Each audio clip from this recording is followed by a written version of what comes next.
I got my best friend a job at my company. I trusted him, supported him, considered him a brother. And he, in gratitude, stole my idea, turned me into management, and got promoted at my expense. He thought he had outplayed me. But his mistake cost him everything. Growing up in suburban Connecticut, Ben and I were inseparable. We spent countless summer afternoons coding in his parents' basement, dreaming about becoming the next Steve Jobs or Mark Zuckerberg. Our shared passion for technology made our bond feel unbreakable.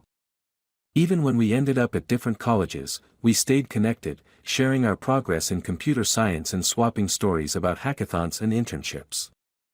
I landed a position at TechVision First, one of the rising stars in enterprise software. The company had a reputation for innovation and offered incredible opportunities for advancement. When I heard about Ben struggling to find stable work after graduation, bouncing between startups that kept folding, I didn't hesitate to help. I knew his talent, he just needed a chance to prove himself. I can put in a good word for you, I told him over coffee one rainy Saturday morning.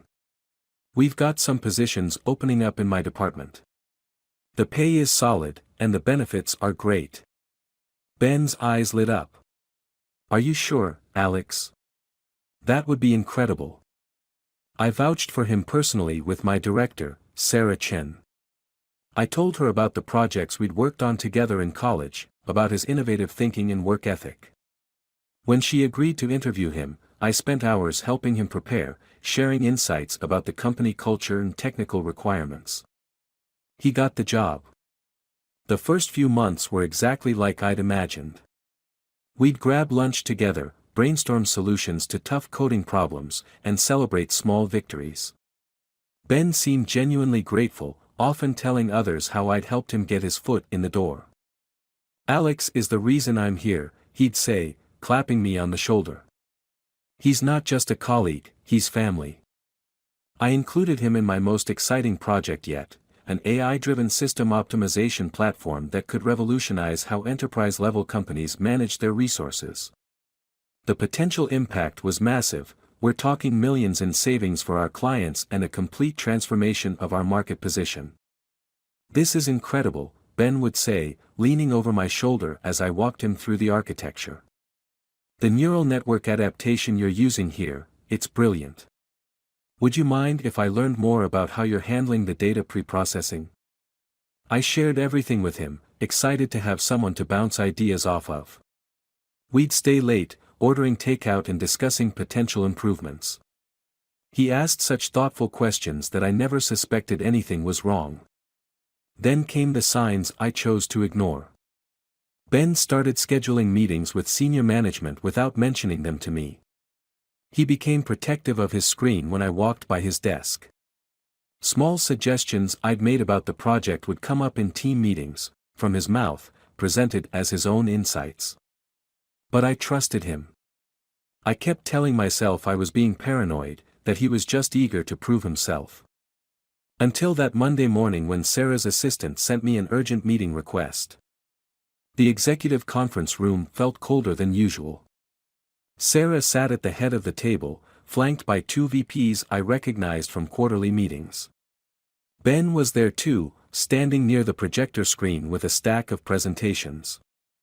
Alex, Sarah began, her tone carefully neutral. We've been reviewing the optimization project. My stomach dropped before she even finished. I knew what was coming, I just couldn't believe it. Ben has presented some significant improvements to your initial concept. The board is very impressed with his vision for scaling the platform. We've decided to make him the lead developer on the project. I looked at Ben. He kept his eyes on his laptop, the same laptop where I'd shown him my original designs just weeks ago. This is my project, I said, my voice barely controlled. I've been developing this for months. Your contribution is noted, one of the VPs cut in. But Ben's modifications take it to the next level. The architecture he's proposed is exactly what we need for enterprise-wide deployment.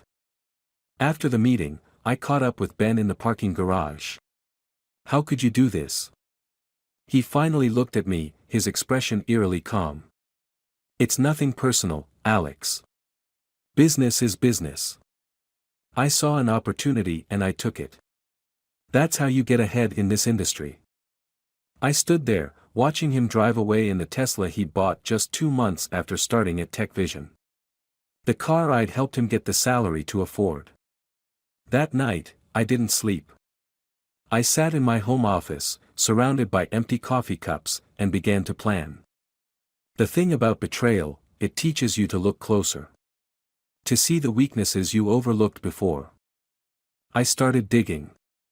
Ben had always been a risk-taker, especially with money. Even in college, he'd dabble in day trading, cryptocurrency, anything that promised quick returns. Now, with his new salary and position, I suspected he'd be even bolder. First, I did what any good developer would do, I went through my code. Every line, every function, every comment. I found my digital fingerprints all over the improvements he'd presented. He'd changed variable names, restructured some functions, but the core algorithms, the real innovation, was undeniably mine. But proving theft of intellectual property can be messy, especially when you've willingly shared information with the thief. I needed more. I started arriving early, staying late. I became invisible, just another developer burning the midnight oil. People stopped noticing me in the background of their meetings, hunched over my keyboard in the corner of the break room. That's how I overheard Ben pitching my platform to potential clients before it was approved for external discussion. That's how I noticed him accessing servers he shouldn't have had credentials for. I documented everything. But the real gift came from Ben himself. His newfound success made him sloppy. He used his work computer to day trade during market hours. He stored personal files on company servers. He got careless with his passwords. I didn't crack anything, I didn't have to. He'd logged into his personal email on my machine countless times while we were working late. He never bothered to clear the cache. The evidence built up slowly, methodically. Trading records showing he'd acted on insider information. Emails proving he'd discussed confidential projects with competitors. And buried in his cloud storage, timestamped documents showing the evolution of my project into his innovation. I waited 2 months. The annual tech showcase was approaching, our biggest event of the year. Ben was scheduled to present the optimization platform to our top clients and industry press. He'd been rehearsing for weeks, fine-tuning his presentation about his revolutionary approach to enterprise resource management. The morning of the showcase, I sent an anonymous tip to our compliance department about suspicious trading activity. Just enough to make them look closer, but not enough to raise immediate alarms.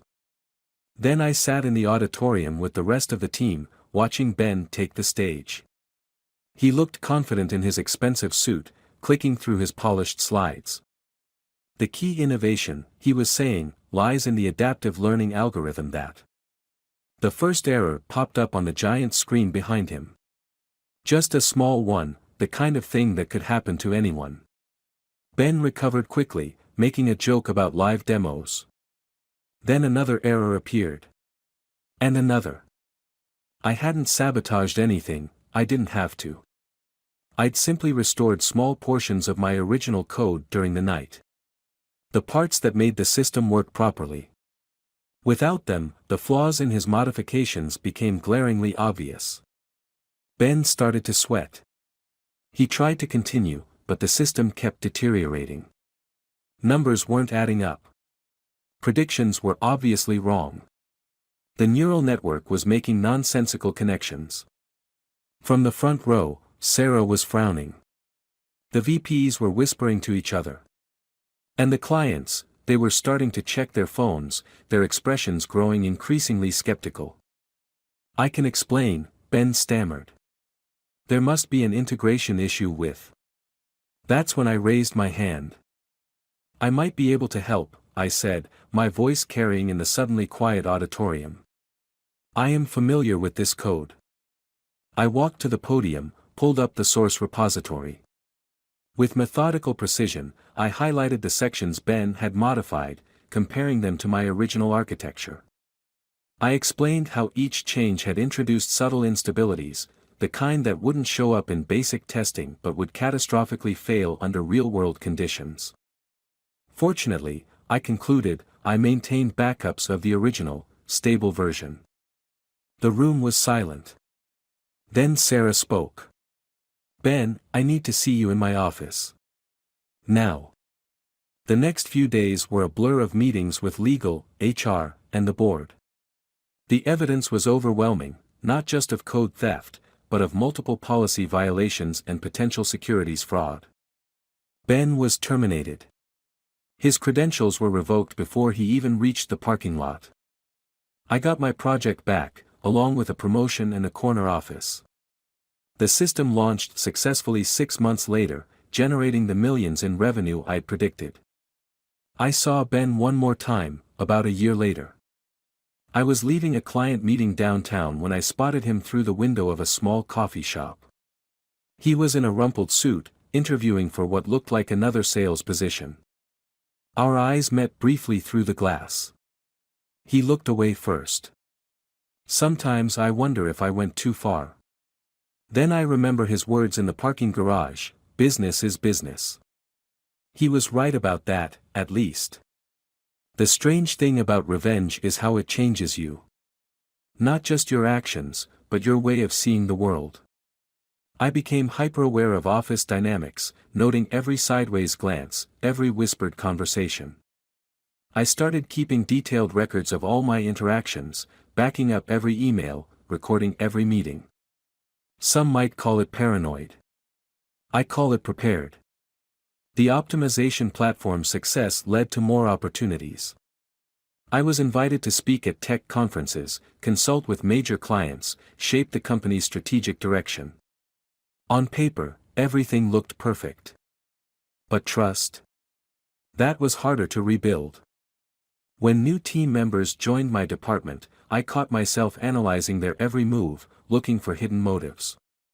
Each time someone asked about my projects, I remembered Ben's innocent questions, his carefully crafted appearance of genuine interest. Sarah noticed the change in me.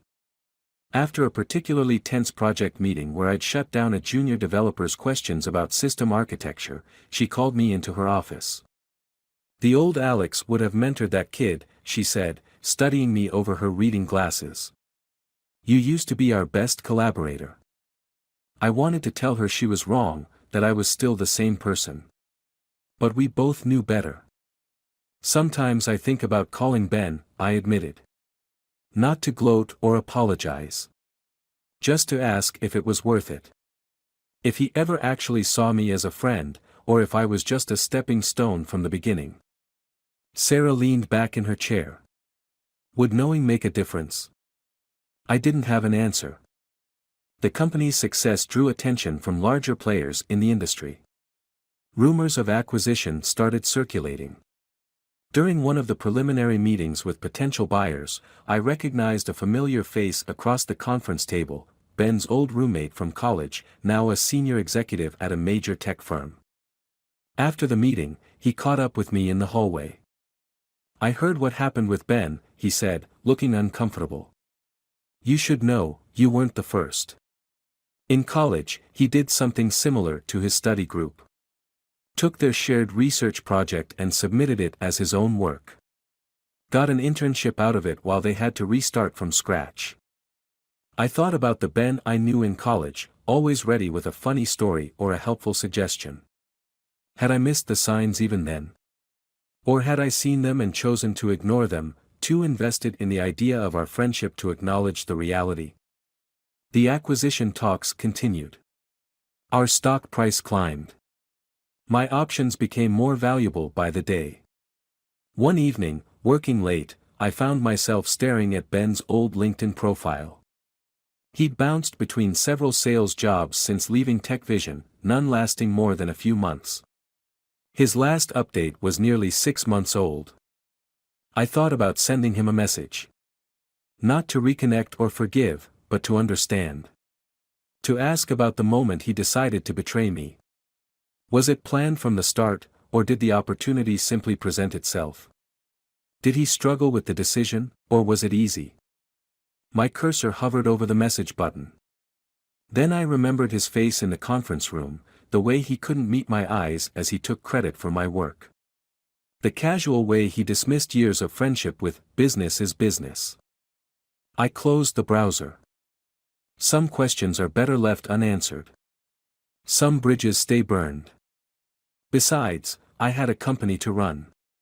The acquisition was moving forward, and I needed to focus on protecting my team, securing our positions in the transition. I'd learned my lesson about trust, but also about preparation, about watching for opportunities and seizing them when they appeared.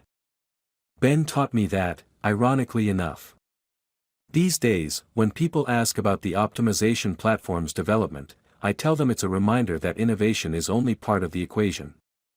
Success in this industry requires more than just good ideas, it requires vigilance, strategy, and a clear understanding of human nature. Trust, I tell them, should be earned, not assumed. They usually nod, interpreting it as generic business wisdom.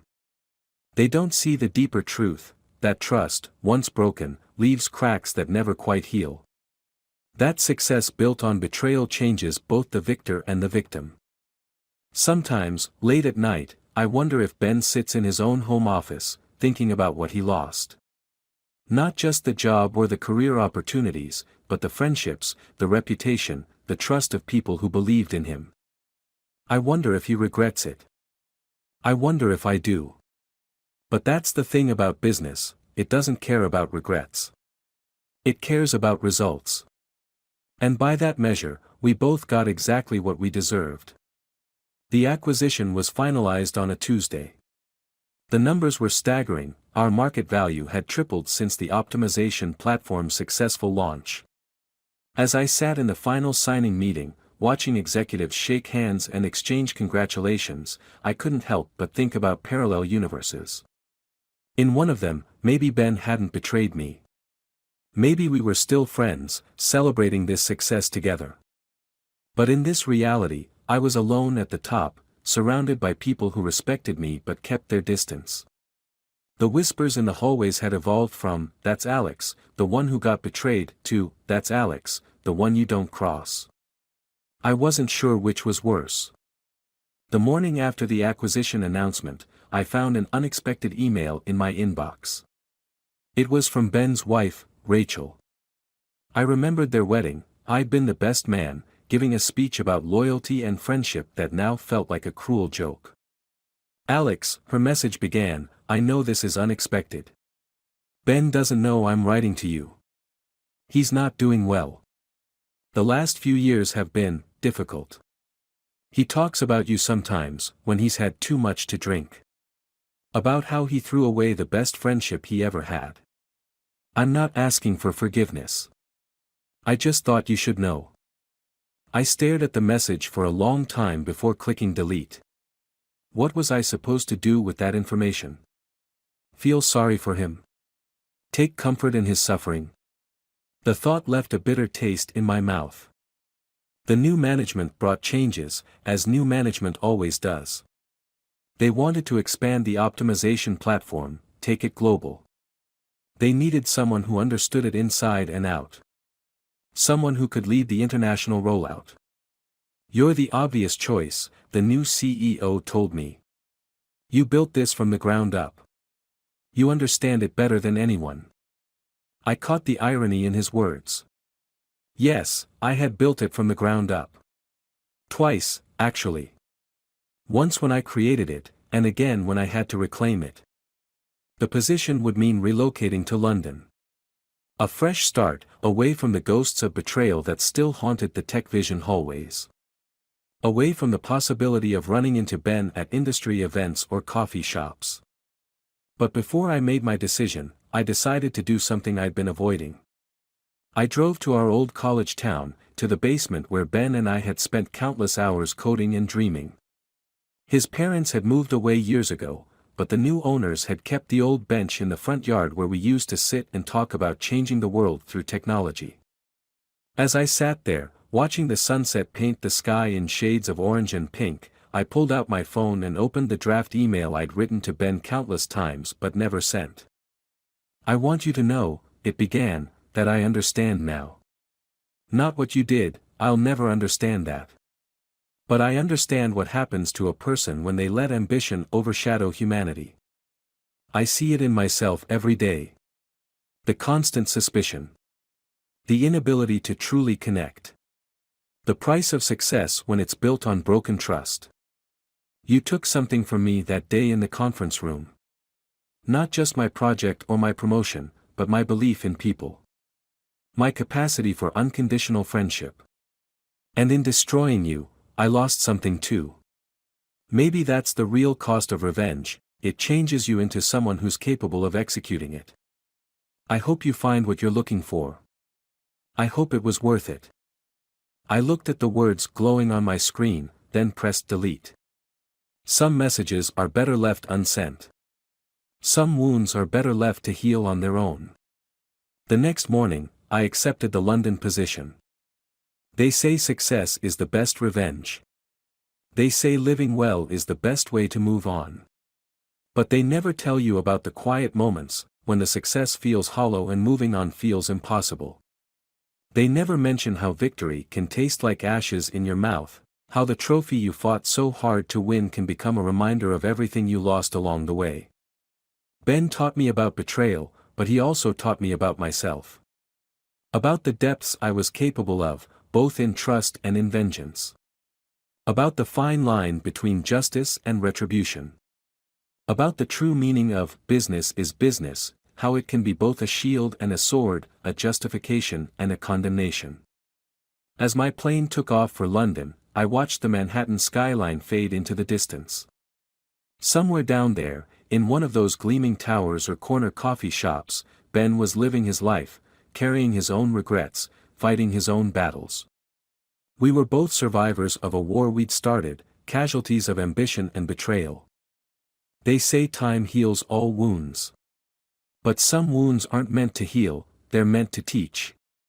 To remind us of who we were, who we became, and the choices that bridged the gap between the two. In the end, maybe that's the real lesson of this story. Not that betrayal hurts, or that revenge satisfies, but that both leave marks that never fade. They become part of your story, threads in the tapestry of who you are. Business is business, indeed. But life is something else entirely.